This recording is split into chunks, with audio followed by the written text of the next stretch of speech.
Okay, so this is the new iPhone 17. At para sa karamihan ng tao, ito yung pinaka-practical na iPhone na pwede mong bilhin this year. Pero alam ko naman na hindi siya Pro.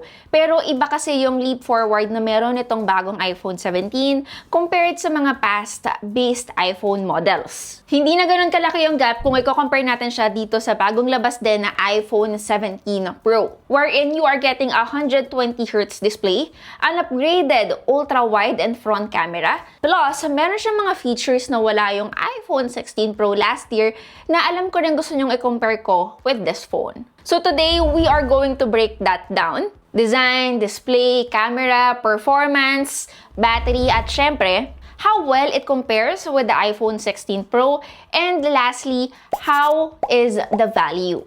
Design, packaging-wise, walang pinagkaiba to doon sa iPhone 16 base na lumabas last year. And one major difference, at least from my review unit, kung i-compare natin sa iPhone 16 ko last year, is that ito po ay purchased from the US. So, syempre, it's all eSIM. So, ano-ano yung mga adjustments compared sa iPhone 16 last year? Well, it is slightly taller at medyo mas mabigat siya.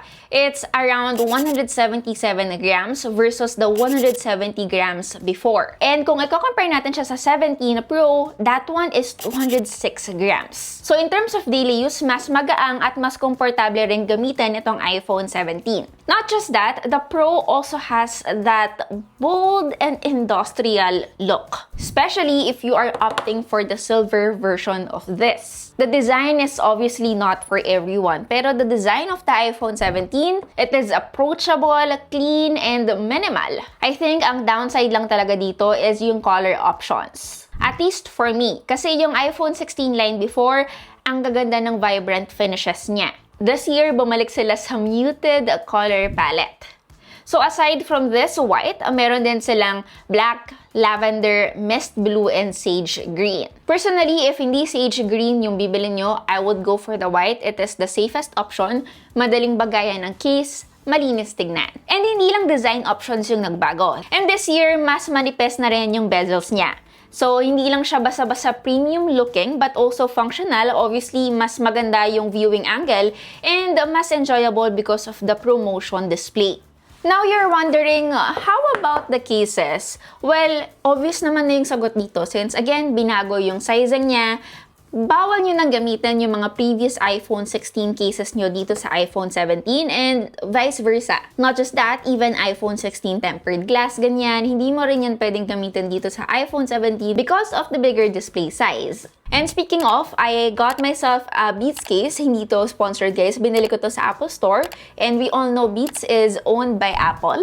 I got the pink one. Medyo muted yung pagka-pink niya. I honestly love the way the pink looks more doon sa loob. You might wanna take note lang na yung ilalim hindi covered. At the same time, medyo madulas yung ganitong type ng case. So yes, 6.3 inches yung iPhone 17, same with the 6.3 inches of the iPhone 17 Pro. From 6.1 last year to a 6.3. So yes, in short, may changes pero subtle lang. Enough para ma-feel mo na bago pero hindi sobra na parang totally ibang phone. So now, display naman tayo. Kaya sobrang nako-compare itong base iPhone 17 with the Pro models from last year is again because of the Pro features this one has. We are finally getting a 120Hz ProMotion panel. Same na same sa Pro lineup. Anong benefits nito? Syempre, sobrang smooth ng scrolling and animations niya. And since LTPO siya, adaptive po yung refresh rate niya. So it is from 1Hz to 120Hz. Kaya pwede niya na rin i-enable yung always on display for the regular iPhone for the first time ever. Although, of course, battery-wise, I don't know yet how this affects it. Kasi if you remember, makunat po ang battery life ng base iPhone 16 and iPhone 16 Plus because of its 60Hz refresh rate. As in, constant 60Hz lang siya. Mamaya pag-uusapan natin yan. Not just that, another new thing is the anti-reflective coating. So, pag nasa labas na kayo, mas kita nyo yung contrast and yung image, mas may depth. Obviously, at least for me, in my experience, hindi siya kasing ganda, guys, na meron yung Samsung Galaxy S25 Ultra. Pero, I would say malapit. but not on par. And then durability-wise naman, we are getting ceramic shield 2.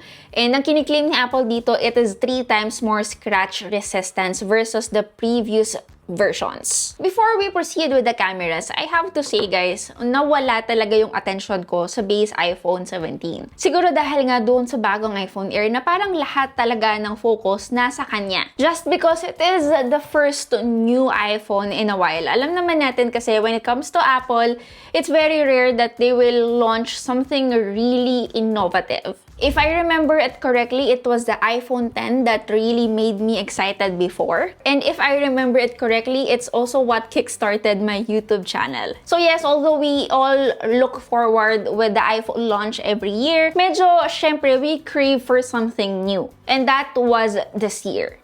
Okay, so pag-usapan na natin yung cameras ng iPhone 17 and I think dito na talaga kayo makakapag-desisyon kung talaga bang dapat mag-upgrade kayo to iPhone 17 or to the iPhone 16 Pro. Yung main sensor is still 48 megapixels wide, pero yung ultra-wide, nagbago siya from 12 megapixels to 48 megapixels. Huge jump to, especially in terms of detail, landscapes, and group shots. Not just this, they also changed the front camera. They did the same one from the Pro units, which is an 18 megapixel square sensor. I think you all know already how this works, but to those who doesn't, you can shoot portrait or landscape orientation without rotating your phone. Kumbaga, kung paano nag-work yung center stage sa mga iPads, pretty much the same. Although, I know, take note, baka i-correct nyo ako, hindi naman square yung sensor na meron yung mga iPads. But how it works, medyo parehas. Unlike the iPhone Air that only has one camera, I would say iPhone 17's camera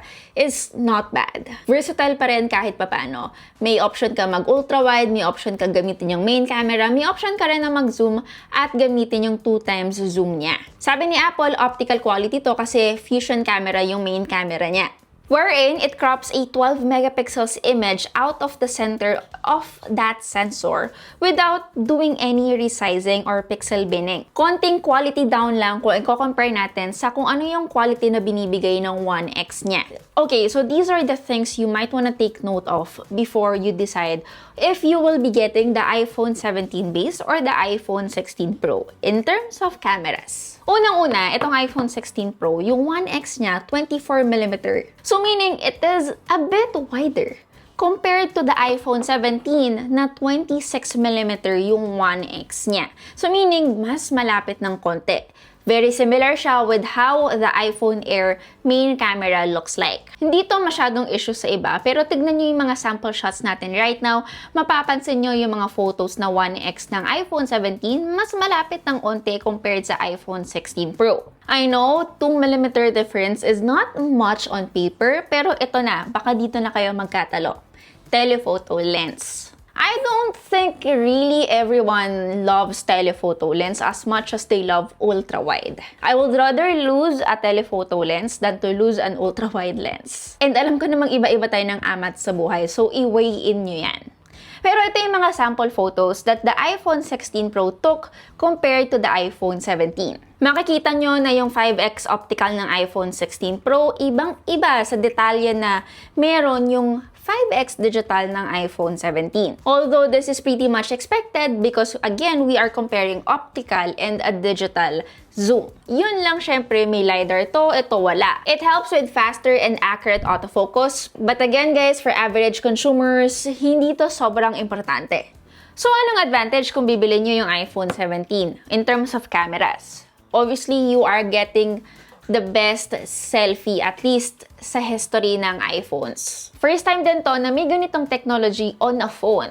I know, right? And as someone who loves taking selfies, vain ako, I would go for the iPhone 17. Now, if you're someone na may negosyo, gusto nagzo-zoom, loves taking photos, basically loves to zoom in, and doesn't care about having a really great selfie camera, and uses the back camera more than the front, then go for the 16 Pro. Hindi lang yon, may dual capture feature din yung iPhone 17 na wala yung iPhone 16 Pro.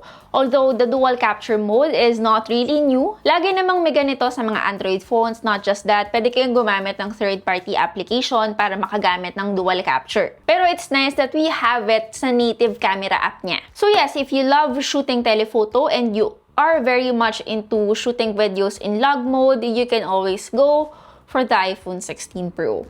Again, hindi to debate guys, you just have to weigh in which feature is more important to you. Pero alam nyo no, napapaisip lang ako, for average users, 90 to 95%, yung video system na meron yung iPhone 17, even without ProRes or yung mga log option, hindi nila yan ginagamit. So what this one has, what this phone can do, is more than enough.